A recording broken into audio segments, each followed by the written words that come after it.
What's up, Met fans? Welcome back. Talkin Mets with Rob. How's everybody doing? Before I get started talking about the possible contract offer from the Mets to Seiya Suzuki, don't forget, guys, if you enjoyed this video, hit on that like button. If you enjoy my content, want to see more, want to get notified when I post my videos and when I go live, hit on that subscribe button, everybody. Alright, guys. So, the possible contract offer from the Mets to Seiya Suzuki. There's been a couple of rumors stating that the Mets are interested in Seiya Suzuki because, according to Andy Martino, the Mets are done spending big-time money in free agency in regards to Kris Bryant and Carlos Correa. And they are going to focus more on pitching and another corner outfielder. They want to spend a little less money on position players and focus on the rotation and the bullpen. So, all the speculation is, well, the Mets have the opportunity to spend a little bit more money on a potential low-risk, high-reward potential in Seiya Suzuki. According to Andy Martino, says to not rule out the Mets' pursuit of Japanese outfielder Seiya Suzuki. Suzuki is projected to play a corner outfield. By the way, that is a need for the New York Mets. Spot in the majors, which would push Kana to the bench role for the New York Mets. So what's that do? That automatically puts Suzuki in right or left field, most likely left field. Puts Kana to the bench, which adds a bat on the bench and one of the fourth outfielders on the Mets bench. And on top of that, it gives the potential of having a Nimmo, Marte, and Suzuki outfield, which is extremely, extremely good for the New York Mets, especially over the years when we've had bad defensive outfielders either can't hit or can't play defense. We don't have a lot of both. In this situation, we have Nimmo, who can hit and play pretty good defense in the corner outfield.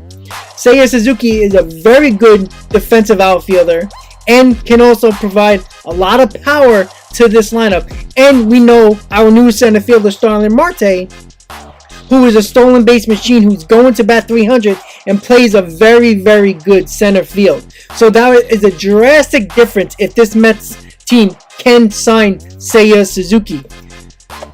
According to Ragazzo, wrote an article earlier today making a case for the Mets to sign Japanese outfielder Seiya Suzuki.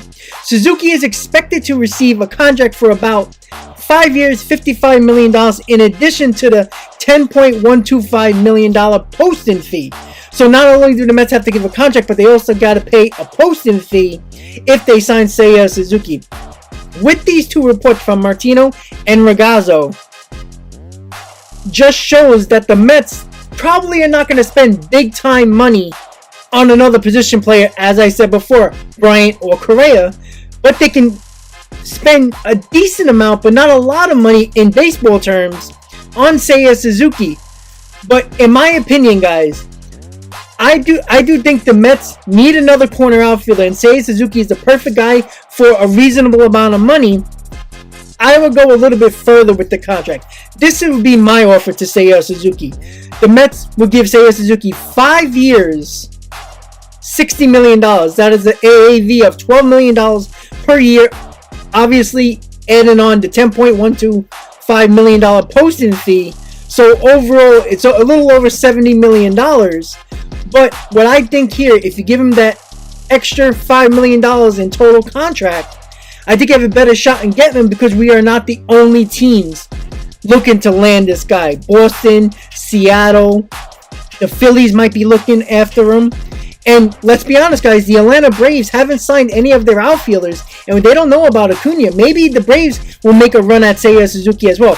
But in my opinion, guys, Seiya Suzuki, I think the New York Mets need another corner outfielder. I like Kana, but let's be honest, he's probably better off being a role player on the bench and bringing Seiya Suzuki in. You are having one of the better outfields that the Mets have in recent history, and that's a big deal for the New York Mets, guys.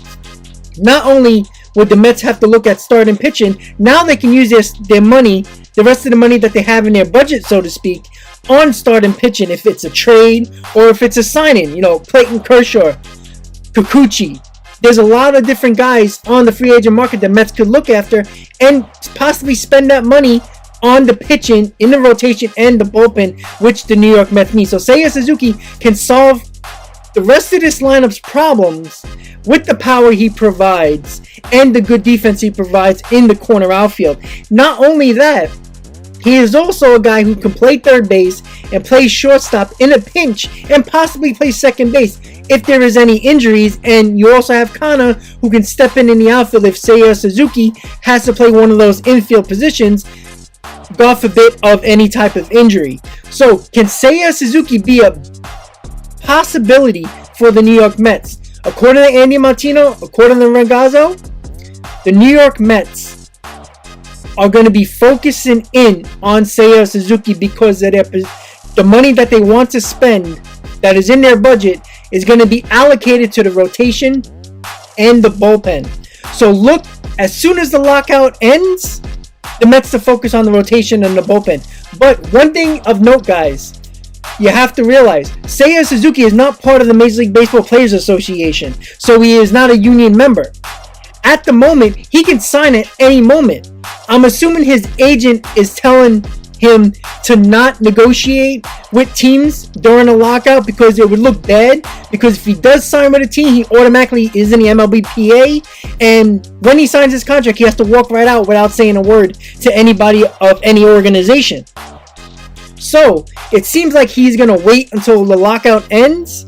But if some team gives him an offer he can't refuse, he might just take that offer when the lockout is still going on. So it's a lot to look into, and that's why you hear rumors about teams popping up out of nowhere. You heard the Martino and the Ragazzo that the Mets are probably really seriously interested in Seiya Suzuki because of the fact that he's not part of the MLBPA and can have negotiations with him if it's warranted. If Suzuki would want to speak to teams, he has all the right to do that. But as soon as he puts that pen to paper, he has to walk out the door and not speak to anybody in any organization. Once again, guys, if you enjoyed this video, hit on that like button. If you enjoy my content, want to see more, want to get notified when I post my videos and when I go live, hit on that subscribe button, everybody. Let me know in the comments, guys, what do you think of the Mets landing Seiya Suzuki? Do you think the contract that I offered, 5 years, $60 million, a little above what Ragazzo said at 5 years, $55 million?